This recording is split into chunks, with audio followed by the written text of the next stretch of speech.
नमस्कार। इन खबर में आपका स्वागत है।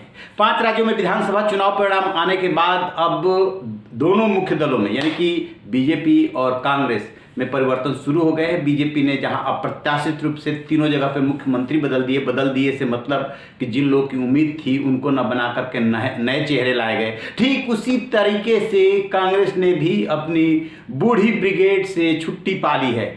सबसे पहले उसने कमलनाथ, जो कि मध्य प्रदेश कांग्रेस के अध्यक्ष थे, उनको हटा दिया है और जीतू पटवारी को वहां का अध्यक्ष बना दिया है। आदिवासी नेता उमंग सिंघार को नेता प्रतिपक्ष बनाया गया है। कहने का मतलब ये कि उन्हें कोई जगह ही नहीं दी गई, अब उन्हें दिल्ली शिफ्ट किया जा सकता है या फिर वो साइडलाइन कर दिए जाएंगे। किसी न किसी को तो जिम्मेदारी लेनी ही पड़ेगी। ठीक इसी तरीके से छत्तीसगढ़ में भी उम्मीद से परे भूपेश बघेल को नेता प्रतिपक्ष नहीं बनाया गया। जो स्पीकर थे चरणदास महंत, उनको जो है नेता प्रतिपक्ष बनाया गया है और जो दीपक बैज थे प्रदेश अध्यक्ष, वो प्रदेश अध्यक्ष बने रहेंगे। कहने का मतलब ये कि कमान दोनों प्रदेशों में दूसरे लोगों को सौंप दी गई है। आपको बता दें कि हुआ क्या था कि जब राजस्थान में और छत्तीसगढ़ में कांग्रेस सत्ता में थी, तब अशोक गहलोत राजस्थान में और यहाँ पे भूपेश बघेल अपनी मनमानी कर रहे थे।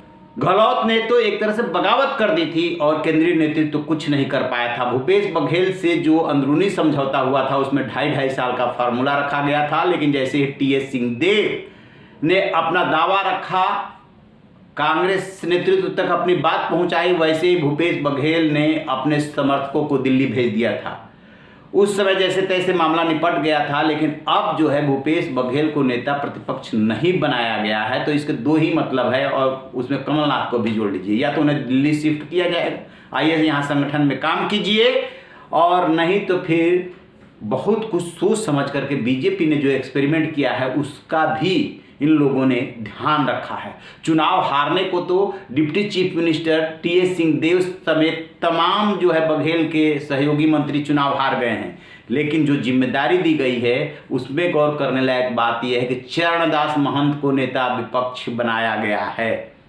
ये सोचने वाली बात है। भूपेश बघेल पिछड़ी कम्युनिटी से आते हैं, तो ये सब ध्यान रख करके कांग्रेस ने ये परिवर्तन कर दिया। अब देखने वाली बात है कि और कहां पर सांगठनिक परिवर्तन कांग्रेस करती है, क्योंकि सामने लोकसभा चुनाव है। और बीजेपी ने जो किया है कि तीनों प्रदेशों में अपना एकदम नया चेहरा दे दिया है।